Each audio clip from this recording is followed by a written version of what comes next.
कौवा और सांप की कहानी। नगर के पास बरगद के पेड़ पर एक घोंसला था जिसमें वर्षों से कौवा और कोवी का एक जोड़ा रहा करता था। दोनों वहां सुखमय जीवन व्यतीत कर रहे थे।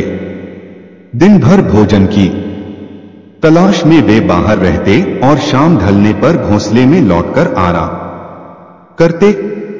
एक दिन एक काला सांप भटकते हुए उस बरगद के पेड़ के पास आ गया।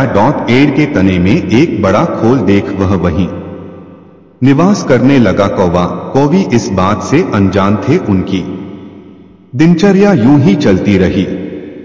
मौसम आने पर कौवी ने अंडे दिए। कौवा और कौवी दोनों बड़े प्रसन्न थे और अपने नन्हे बच्चों के अंडों से निकलने की प्रतीक्षा कर रहे थे। लेकिन एक दिन जब वे दोनों भोजन की तलाश में निकले तो अवसर पाकर पेड़ की खोल में रहने वाले सांप ने ऊपर जाकर उनके अंडों को खा लिया और चुपचाप अपनी खोल में आकर सो गया। कौवा कौवी ने लौटने पर जब अंडों को घोंसलों में नहीं पाया तो बहुत दुखी हुए। उसके बाद से जब भी कौवी अंडे देती सांप उन्हें खाकर अपनी भूख मिटा लेता। कौवा कौवी रोते रह जाते। मौसम आने पर कौवी ने फिर से अंडे दिए, लेकिन इस बार वे सतर्क थे। वे जानना चाहते थे कि आखिर उनके अंडे कहां गायब हो जाते हैं। योजनानुसार एक दिन वे रोज की तरह घोंसले से बाहर निकले और दूर जाकर पेड़ के पास छुपकर अपने घोंसले की निगरानी करने लगे। कौवा कौवी को बाहर गया देख काला सांप पेड़ की खोल से निकला और घोंसले में जाकर अंडों को खा गया। आंखों के सामने अपने बच्चों को मरते देख कौवा कौवी तड़प कर रह गए। वे सांप का सामना नहीं कर सकते थे। वे उसकी तुलना में कमजोर थे, इसलिए उन्होंने अपने वर्षों पुराने निवास को छोड़कर अन्यत्र जाने का निर्णय किया।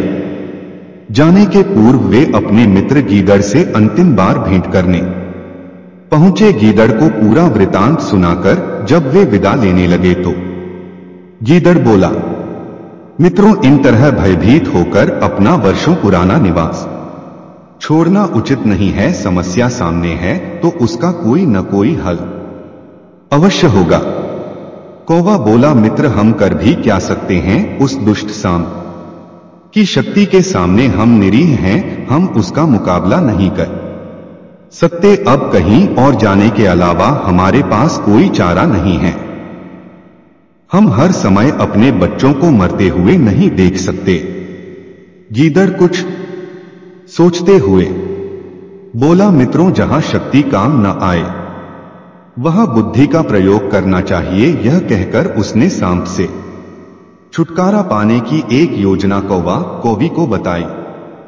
अगले दिन योजनानुसार कौवा कौवी नगर ने सरोवर में पहुंचे, जहां राज्य की राजकुमारी अपने सखियों के साथ रोज स्नान करने आया करती थी। उन दिन भी राजकुमारी अपने वस्त्र और आभूषण किनारे रख सरोवर में स्नान कर रही थी। पास ही सैनिक निगरानी कर रहे थे। अवसर पाकर कौवे ने राजकुमारी का हीरों का हार अपनी चोंच में दबाया और काव काव करता हुआ राजकुमारी और सैनिकों के दिखाते हुए ले उड़े। कौवे को अपना हार ले जाते देख राजकुमारी चिल्लाने लगी। सैनिक कौवे के पीछे भागे। वे कौवे के पीछे पीछे बरगद के पेड़ के पास पहुंच गए। कौवा यही तो चाहता था। राजकुमारी का हार पेड़ के खोल में गिराकर वह उड़ गया। सैनिकों ने यह देखा तो हार निकालने पेड़ की खोल के पास पहुंचे। हार निकालने उन्होंने खोल में एक डंडा डाला। उस समय सांप खोल में ही आराम कर रहा था। डंडे के स्पर्श पर वह फन फैलाए बाहर निकला। सांप को देख सैनिक हरकत में आ गए और उसे तलवार और भले से मार डाला। सांप के मरने के बाद कौवा कौवी खुशी खुशी अपने घोंसले में रहने लगे। उस वर्ष जब कौवी ने अंडे दिए तो वे सुरक्षित रहे। इस कहानी से हमें यह सीख मिलती है कि जहां शारीरिक शक्ति काम न आए वहां बुद्धि से काम लेना चाहिए। बुद्धि से बड़ा काम किया जा सकता है और किसी भी संकट का हल निकाला जा सकता है।